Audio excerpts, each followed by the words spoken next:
Hi everyone! So, sa video ito, actually walang something ganap, but, I'm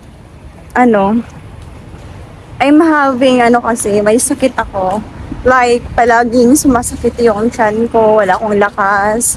Basta nanghihina yung katawan ko. So, ngayon, gagamitin ko yung aking insurance, tapos tingnan natin kung ano mangyayari, kung malilibre lang ba lahat or may magagastos ba akong mangyari. Actually, nagpa-check up ako online. So, yung insurance ko ay CBHS. Nagpa-check up ako online. And then, may sinend siyang form sa akin. Kailangan ko pumunta sa clinic para i-blood test and urine test ako ngayon. So, ngayon, papunta na ako doon sa clinic para magpa-test. Ang init. So, yun, wala lang. Kasi first time ko kasing magamit yung insurance ko dito sa Australia. And yun, gusto ko din matry kung ano nga ba. Free lang ba talaga lahat or what? Hi everyone! So, ngayon, magbibigay lang ako ng update regarding sa medical. Actually, it's currently December 1 and... Wait lang. Ang sakit ng dibdib ko. Namamaga pa yung mata ko kaya nag-makeup talaga ako para ano. Oo. Cut nail ko. Alam mo ba? Number 1. Ayaw ko magsalita. Okay. So, yun. Number 1 fan ako. Mahal na mahal ko si Catherine. Si Catherine Bernardo. Tapos si DJ. Basta.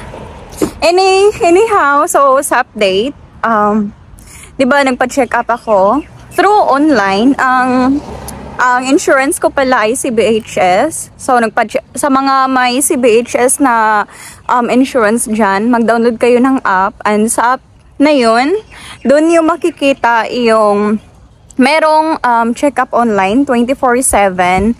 So, 24/7 check-up. Doon ako nag-set ng appointment. So, tumawag sila sa akin. Then, after that, sinendan ako ng email para magpa-check sa malapit na medical center dito. So, yun. After that, after 2 days, na-receive na ng doktor ko yung result. So, nag-email sa akin yung receptionist na, kailan ako pwedeng tawagan ulit for the result and prescription. So, anong kailangan.